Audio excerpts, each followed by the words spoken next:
Hello, this is Dan Linna. Welcome to Law Technology Now on the Legal Talk Network. My guests today are Helena Haapio and George Siedel. Helena is an associate professor of business law at the University of Vaasa, Finland, and a contract innovator at Lexpert. George is a professor at the University of Michigan Ross School of Business. Helena and George have written 2 books together, Proactive Law for Managers, a Hidden Source of Competitive Advantage, and A Short Guide to Contract Risk. Helena and George, welcome to the show. Thank you, Dan. Thank you, Dan. Well, before we get started, we want to thank our sponsor, HeadNote. HeadNote helps lawyers get paid faster with their compliant e-payments and account receivables automation platform. To learn how to get paid quicker and more efficiently, visit them at headnote.com. That's headnote.com. All right, well, Helena and George, before we kind of jump into the substance of talking about proactive law and other things related to improving legal services, I'd like to just share with our listeners a little bit about your background and your current work. So, Helena, you're joining us from Helsinki today, this evening for you, but could you tell our listeners a little bit about your background and your work? Yes, Dan, my background really is in the corporate world. I used to work as an in-house counsel in a large manufacturing company, which was selling products all over the world. Heavy engineering equipment, diesel engines and paper finishing equipment. So I guess I could say that my background is in heavy metal.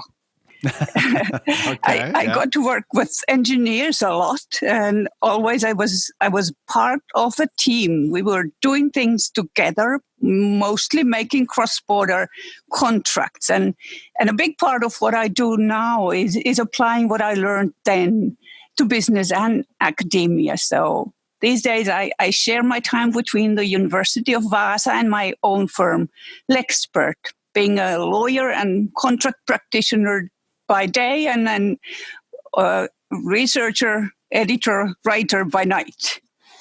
Much of the work that I do is about better communication and helping business people, helping lawyers make better decisions. Simpler contracts that work for business, contracts that are fit for purpose. That's really my core topic, and helping the parties reach their goals and avoid unnecessary problems. When I went to the academia, I noticed that the voice of the in-house counsel was really missing from how law was taught, at least at that time at law school and even in executive education. So I decided that I'd get on a mission to change that. And that's how proactive law was born. Then I had the good fortune of meeting George and finding allies on the other side of the Atlantic. Well, thank you, Helena. And George, can you do the same? Just you're dialing in from, I would guess, Ann Arbor today, but can you tell our listeners a little bit about your background and your current work? Yes, I am dialing in from Ann Arbor. And after graduating from Michigan Law School and Cambridge, where Helena and I both studied graduate law at Cambridge University, I practiced law for a couple of years and then joined the Ross School of Business at the University of Michigan, where I taught business law, focusing on contracts and enterprise organization. And after teaching at Ross for a while, I became associate dean. I did a lot of executive education teaching. And what I discovered is that many of the executives I worked with strongly disliked lawyers and the legal system.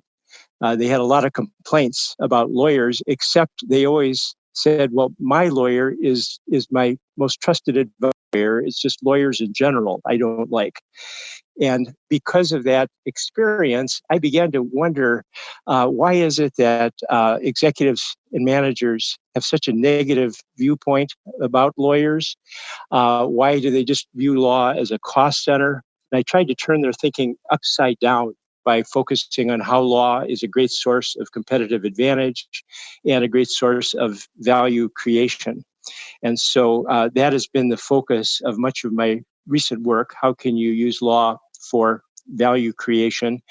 Got a new book coming out. West Publishing is publishing it on the linkage between strategy, law, and ethics, and how is a key role in value creation.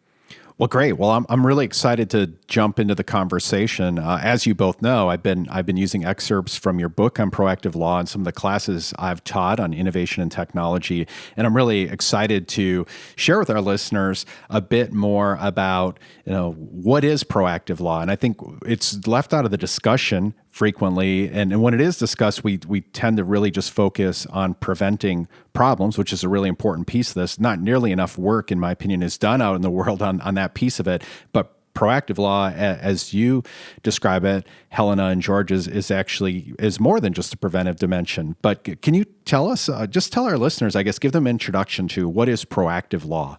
Proactive law was built on preventive law. And for me, the work of Lou Brown, who is the father of preventive law, has been a great inspiration. He was a law professor, a U.S.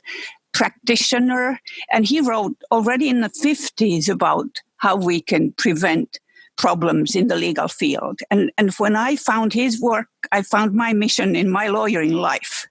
But as I was a corporate lawyer, it could really not be just about lawyers practicing preventive law. We had to shift the focus to the users and the engineers and project managers and work together with them as a team. So mostly with people who do not have legal training. And what we did, we added to the prevention of problems a future-oriented approach to law where applying legal knowledge and legal skills to be applied early, helping to identify opportunities and prevent problems were equally important, because opportunities other people, not just lawyers, they need to know how to take advantage of the opportunities and spot potential problems so that those problems can be prevented.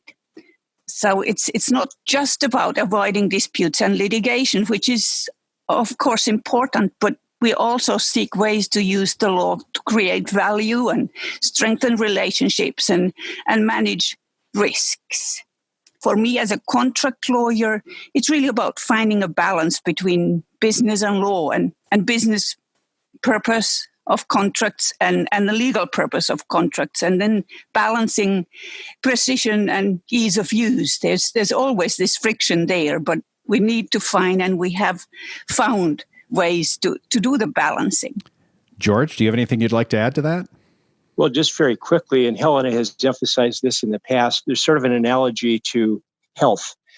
Preventive law, developed by Lou Brown, is sort of like getting a vaccination to prevent a disease, where the promotive aspect of proactive law focuses more on developing a healthy lifestyle in general, so you don't have to focus on specific diseases. And so we've discovered in our work that moving beyond preventive law can be very powerful, both on the transactional law front, but also in dealing with litigation. And there are many examples of the powerful effect of thinking more in a promotive sense than in a preventive sense. Well, can you give us some examples of proactive law, and ideally both on the promotive dimension and the preventive dimension? The early applications were really in the field of contracting in the Nordics, and proactive legal thinking actually can apply to any area of law where law meets other professions and people who do not have a law degree.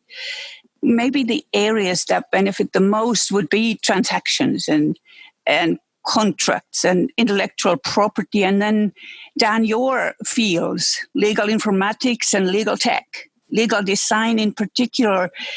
There's so many aspects of law where we need to integrate legal requirements into the design of new systems and solutions and services. So these actually demand a future-oriented way of thinking about the law and a user-centered mindset as well, plus the willingness to work with other professions. Yeah, and Helena has mentioned the transactional front in dealing with contracts.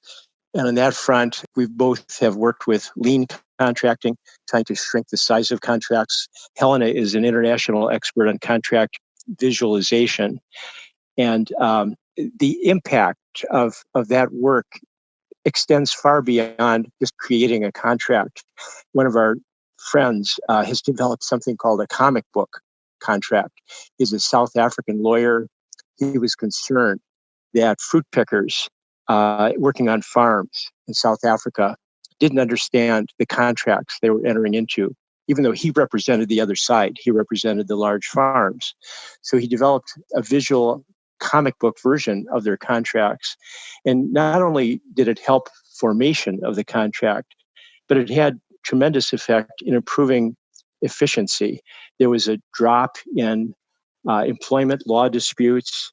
The training was reduced significantly. It used to take 4 hours to train the workers. That was reduced down to 45 minutes.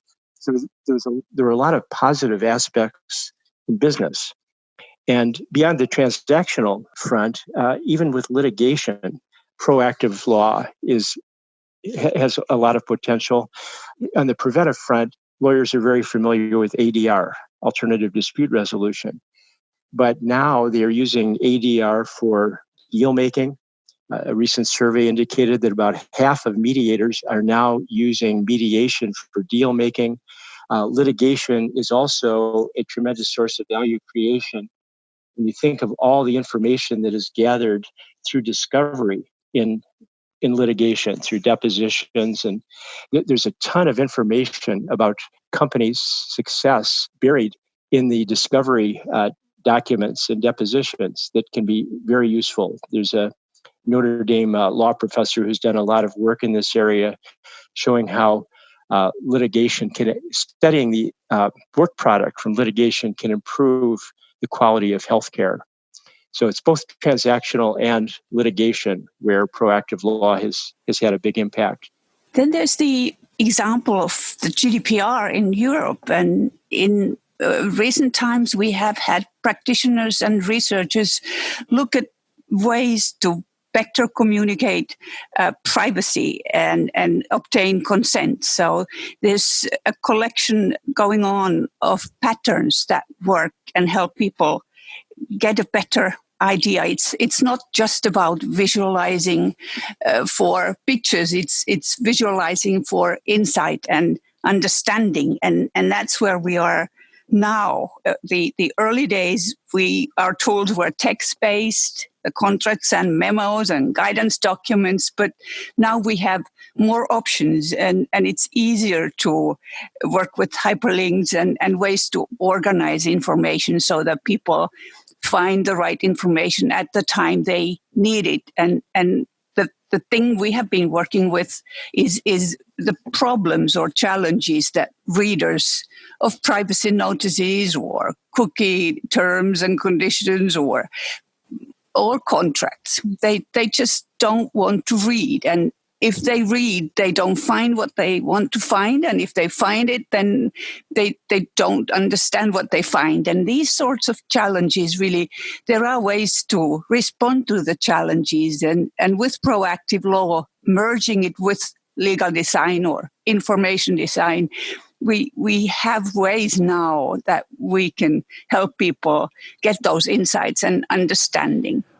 Well, I want to ask too, like kind of drill down on this even a little bit more and ask about maybe some more concrete examples. Those are great. And I like the example of talking about like actually having some data and saying, well, it takes 4 hours to train someone about managing a contractual relationship, and you can get that down to 45 minutes, let's say, with applying some of these methods.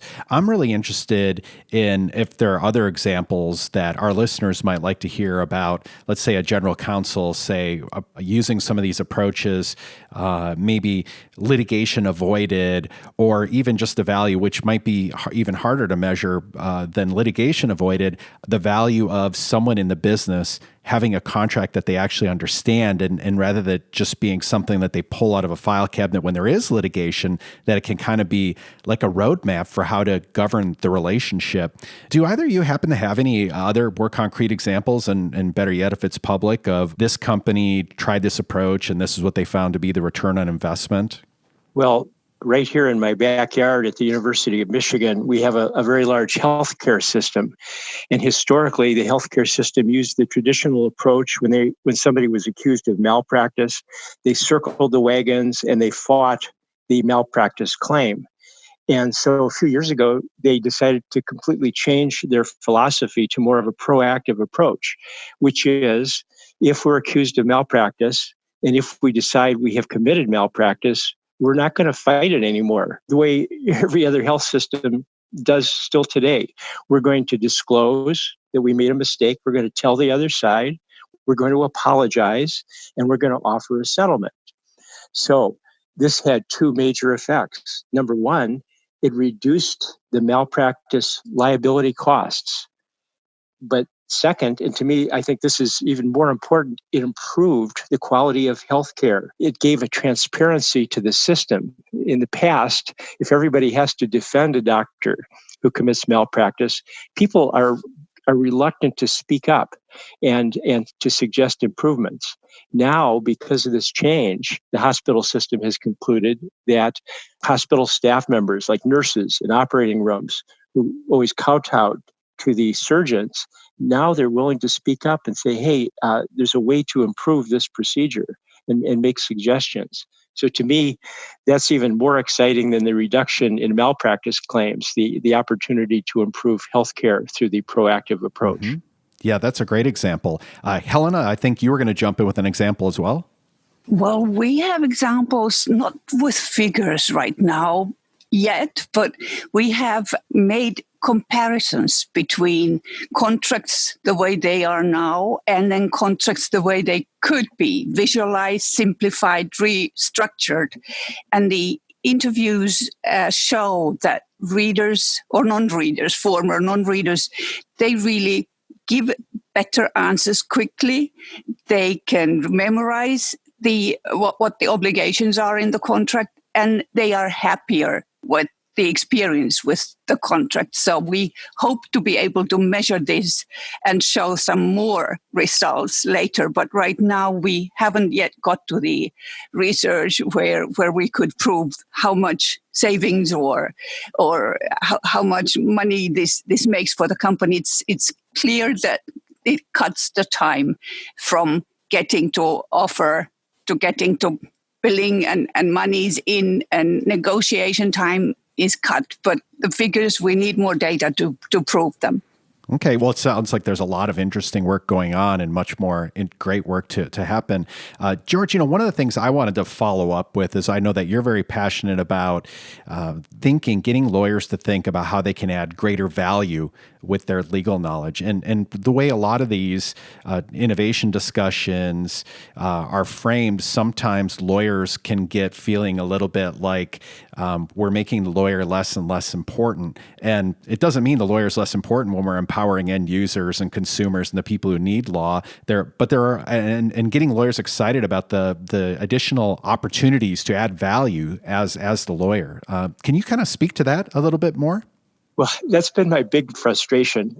I think law practice is so oriented toward risk management, and legal risk management is so important. It's so critical to the success of a business that it's hard to get people to move beyond that. There have been several studies recently that have said that actually legal risk is the most important risk facing large companies. So given that mindset, it's hard to get people to focus on an entirely new way of thinking. We've got all of these legal resources. Why aren't we using the legal resources to create value? Let me give you a very simple example of what lawyers aren't doing. If your company makes products and you've come up with a new product, you have a pretty set procedure for how you deal with product liability risks. Lawyers try to identify all foreseeable uses of the product. They then try to determine if any of those uses carry risks, and then they either redesign or they develop warnings. Okay, so that's a classic product liability process. But there's a lot of low-hanging fruit with that process, because when the lawyers go through this process of identifying foreseeable uses, what they're really saying is these are all the uses that customers are making of our product for reasons for which it wasn't intended. Now, why are they using the product for these uses? Because they don't have other products that could better serve their needs. And so what we have here, lawyers, without realizing it, have done a lot of great consumer research on the needs of customers. And if somehow they could bring this great data to their new product development folks, I think people would start to view them not just as a cost center, but as a value creation center. Yeah. Helena, did you have anything that you wanted to add to that? I would like to look at contracts as the product, and we lawyers could make new products of our contracts, knowing that people in the field, if we have a project, a contract, IT or other services contracts running for a long time, then we first translate the parties' intentions to the contract, and then the people, delivery people, operational people in the field, and the project managers try to translate those obligations into task lists and work breakdown structures.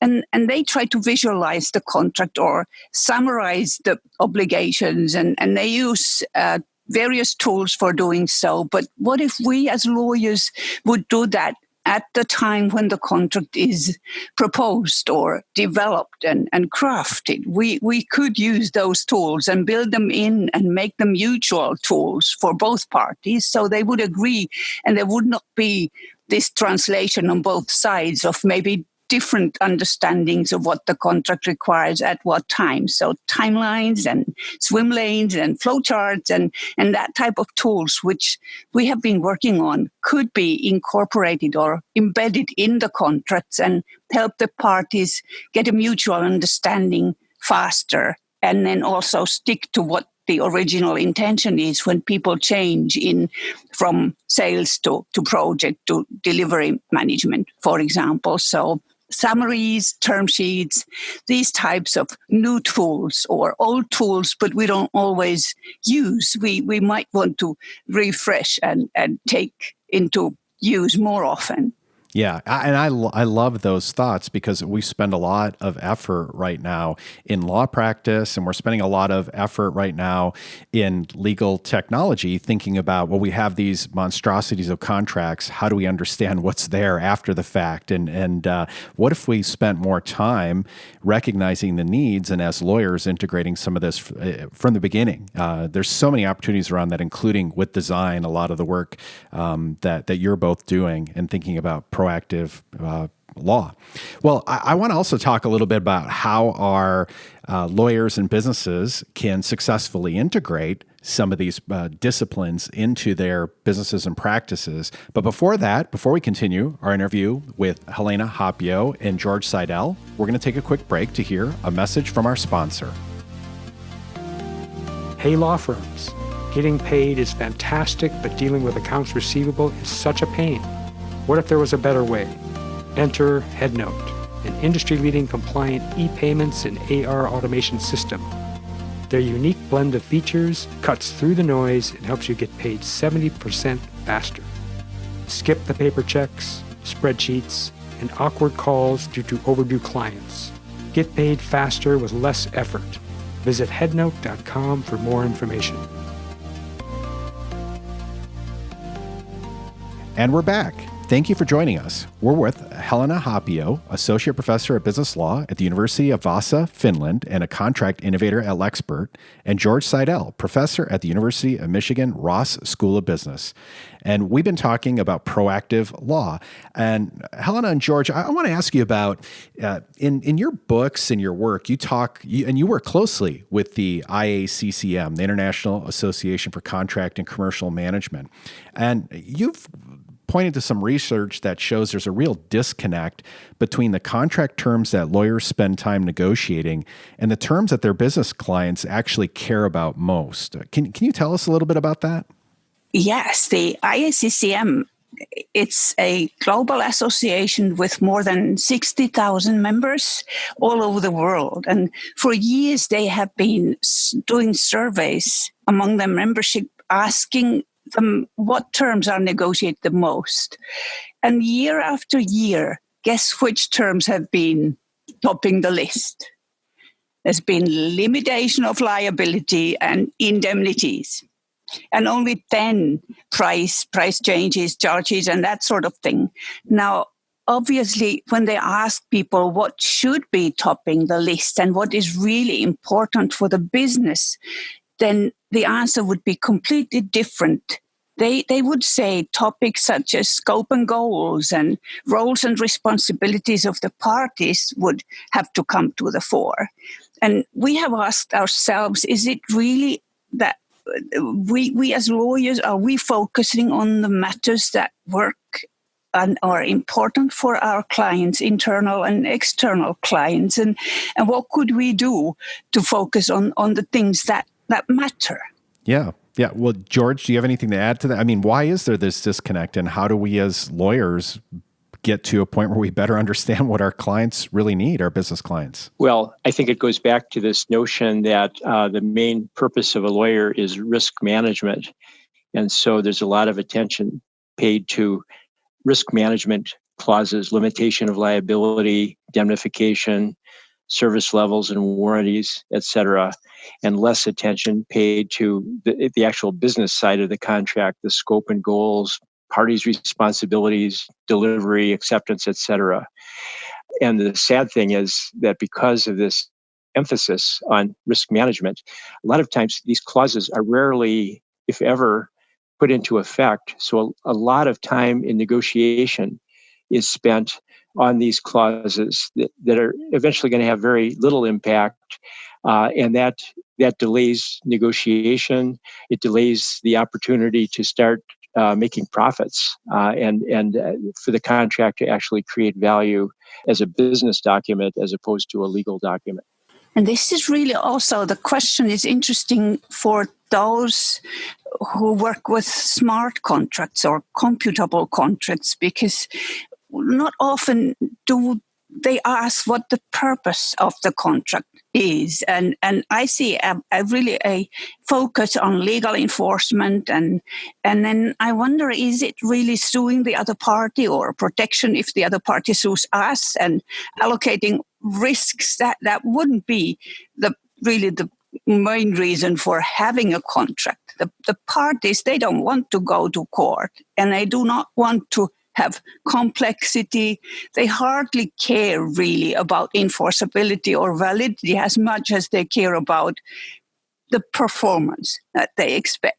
So why do they have contracts, and what do we lawyers, what do we think of? Is it really a source of trouble and disputation that we have in the contract, or is it rather a way of getting things done?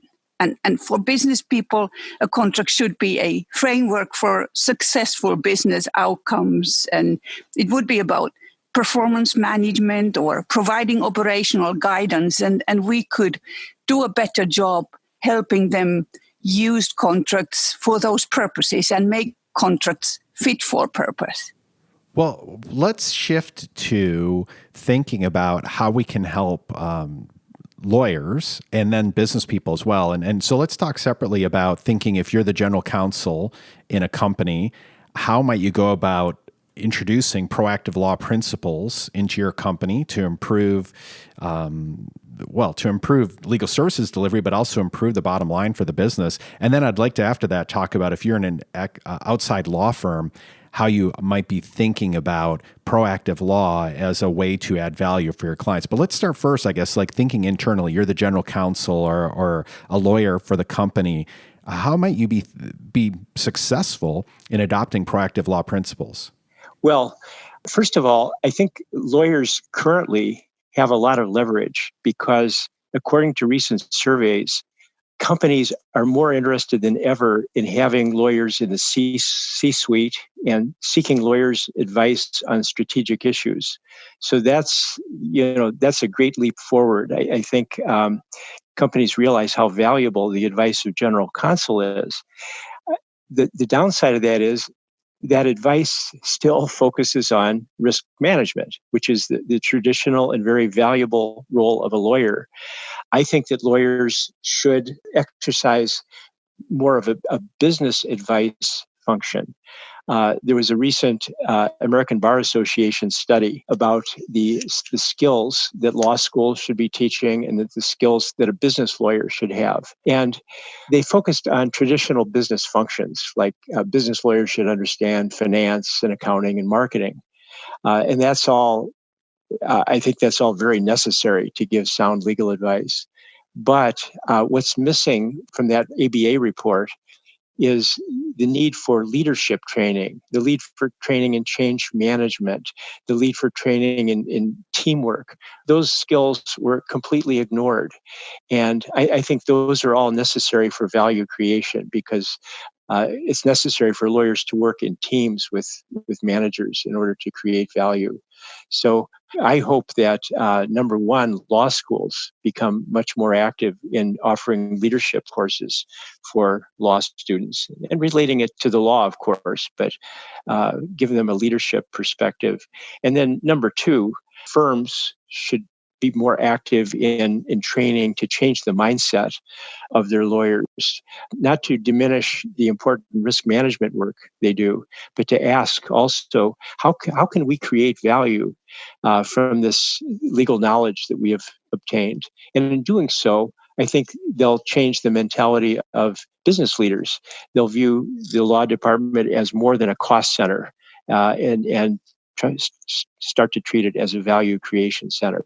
What would that training look like, do you think? If, let's say you're inside of a law firm and you recognize the need for this, I mean, where would you suggest that someone in the professional development department begin? Well, all of the top business schools offer executive education, which focus, and leadership is a big focus of a lot of their programs. Of course, they can pick up the business functional skills too, like accounting and finance and marketing, but they can definitely obtain leadership training from the business schools. There are a lot of consultants who teach in these business schools who would be willing to come into a firm and customize. I think all of the schools offer this type of training. So, Helena, you were in a corporate legal department for some time, and how did you try implementing some of these principles? And what would you say to some of our listeners who are in corporations about thinking about how to take what you and George are talking about and actually get started with it and have some success using proactive law approaches?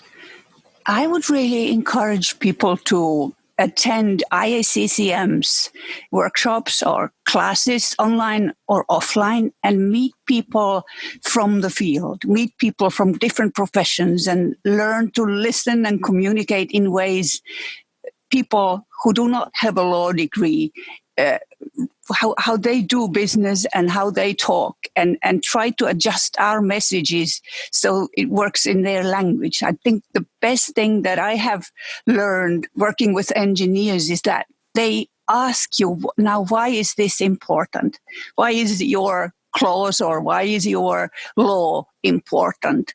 So really starting to learn to communicate why things matter and what matters the most, and learn to collaborate with other people. And for this, we have, together with the IACCM, Stefania Passera and myself, we have developed a pattern library. This is now on contracts, but it's a contract design pattern library. It's free, it's open access.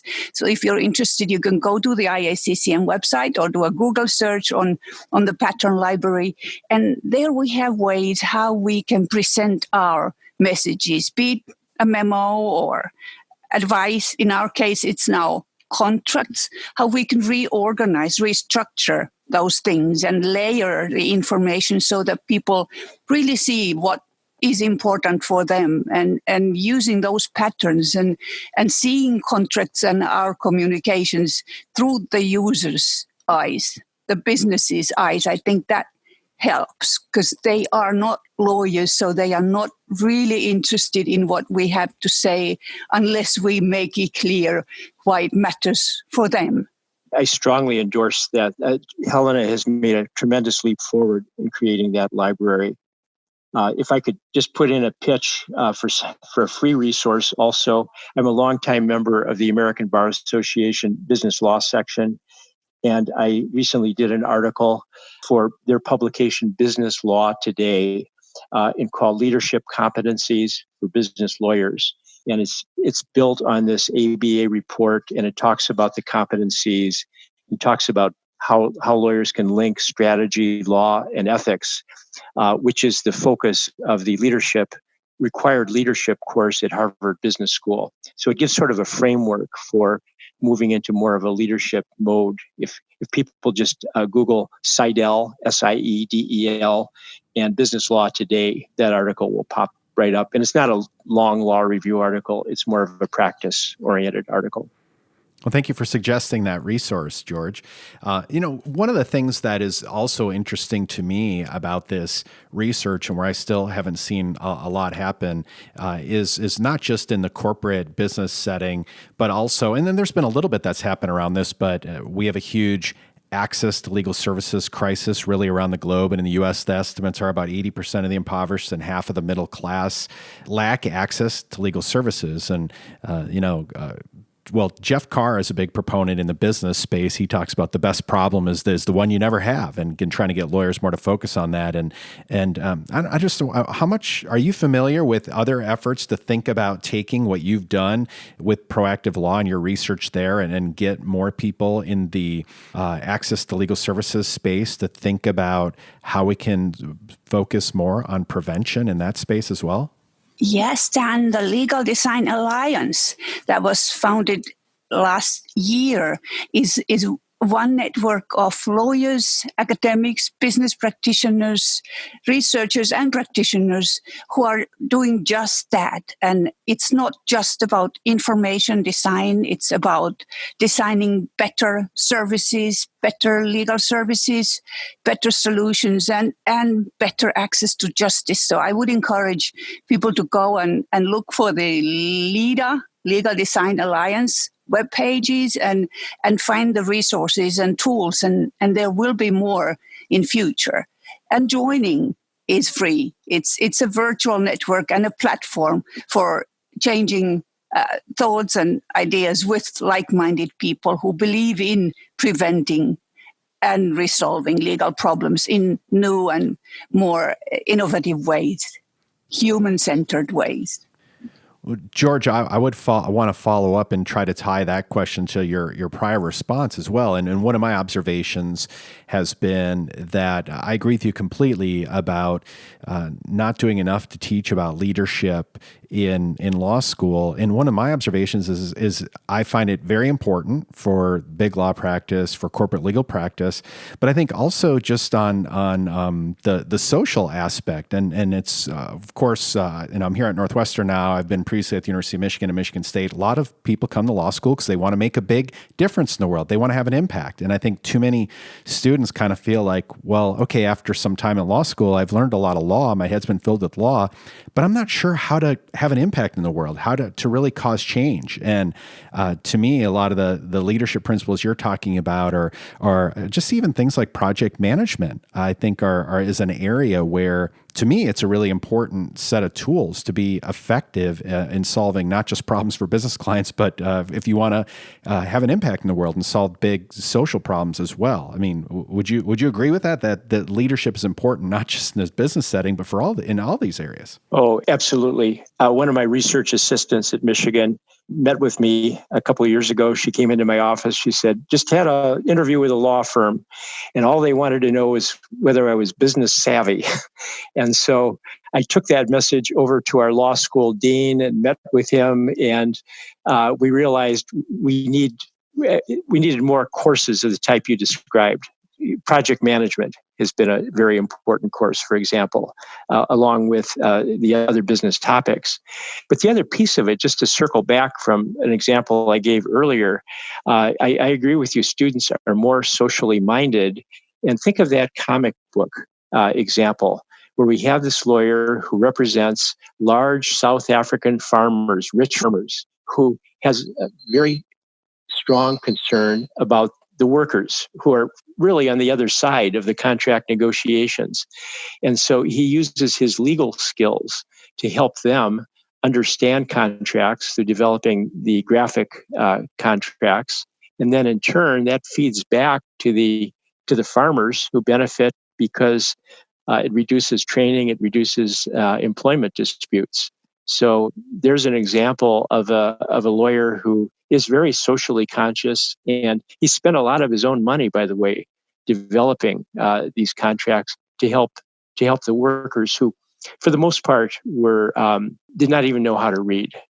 And so there are lots of opportunities for law schools to increase the education of socially minded lawyers, but also even using traditional legal tools to develop something like the comic book contracts. Well, this is so interesting. I love this topic, and I'm so thankful that you're spending the time to chat with me and with our listeners today. I do want to ask, just we're winding up here, but one kind of like a broader question, and it's something that I think both of you have thought about a bit more than maybe most people in the U.S., especially you, Helena, it being based in Finland. But we're seeing really this movement to a multidisciplinary approach to delivering legal services, and markets like the UK, Australia, Singapore have had fewer barriers than most countries, including the U.S. And now in the U.S., we're seeing states like California, Utah, Arizona moving towards loosening regulations. And of course, even without the loosening of these regulations, we've been seeing an evolution in the marketplace where you have alternative legal service providers, legal process outsourcing, the big four getting involved in the legal supply chain in different ways. With the way that the landscape is evolving like this, what do you think we'll be asking lawyers to be able to do in the future? And then how does that relate to the training we ought to be giving them? And that, I guess you've talked a little bit about the training, but I think so specifically, what kind of new things do you think lawyers ought to be thinking about doing in their practices? I would begin with looking at our work products through the eyes of the user, the client. And I believe in simplification. So I would encourage law schools and law students not just to learn the law, but learn how to communicate the law in ways that make sense for the people who are expected to comply and follow the contracts and laws. So I would really look at ways in which design and simplification can help us. George, what are your thoughts on that? I agree entirely with Helena. I think it's going to be more important than ever, given the way the train is moving down the tracks with this multidisciplinary approach, more important than ever for lawyers to be able to work with team members from other disciplines, be able to evaluate their advice, be able to communicate with them. And so that goes back to the importance of their legal education, and education broadly defined, not just the disciplinary areas like accounting and finance, but also teaching them teamwork, change management, social capital, how to build social capital, etc. I was recently talking with a close friend who's a finance professor at Chicago, who also teaches a finance course in the Chicago Law School. He's at the Chicago Business School, but he teaches in the law school. And so he uses the business school approach in law school. And he commented about how valuable the students thought the exposure to team-based assignments was, which they don't, I'm not picking on Chicago. It's any leading law school. It's still very much an individual endeavor. And so developing those team skills, the students appreciated it, and I think it's going to play an important role down the road for them. Well, one of the things I'd like to ask you each about that just is, I'm on board with that completely, and I think a growing number of deans in law schools and others and practicing lawyers are on board with that, but it still seems like there's a majority of lawyers who think, well, that's business school stuff, and that leadership, you either have it or you don't. You're either a leader or you're not. Or the management. I can't tell you how many people have told me, project management, that's common sense. and it drives me crazy. But, I don't know, George, you probably have experience answering those kind of questions. Well, yeah, it's a big hurdle unless people actually understand what's being taught in the courses. Just to dismiss project management as common sense, it's sad, really. Maybe the way it's taught by some people, it might be, but I think that kind of assessment should be knowledgeable, and they should at least try out the courses and see what the experience of the law students is. So that, again, going back to the comment of my of my legal researcher, the law student I hired as a research assistant, where people are now interested in lawyers who not only have the traditional legal education, but they're also business savvy. Yeah. Helena, what do you see views changing on that? There's more acceptance of training in these disciplines? I see a growing movement around legal design and contract design, and I believe it's a good thing. And it's very good if we can merge legal tech, legal design, and proactive law. Yeah, I agree with you completely. I think there are tons of opportunities in this space. It's discussed not nearly frequently enough. It's something that I hear people talking about, the preventive side. And so I'm glad you were able, both of you, Helena and George, able to join us today so we could talk about this and share some of this with our listeners and get them excited about thinking about where they can start. And to that point, I'd like you both to just share how our listeners might be able to reach out to you if they have questions for you. Helena, what is the best way to contact you? Email, and then there are resources at the IACCM website as well. So I will be happy to be in touch if you want to.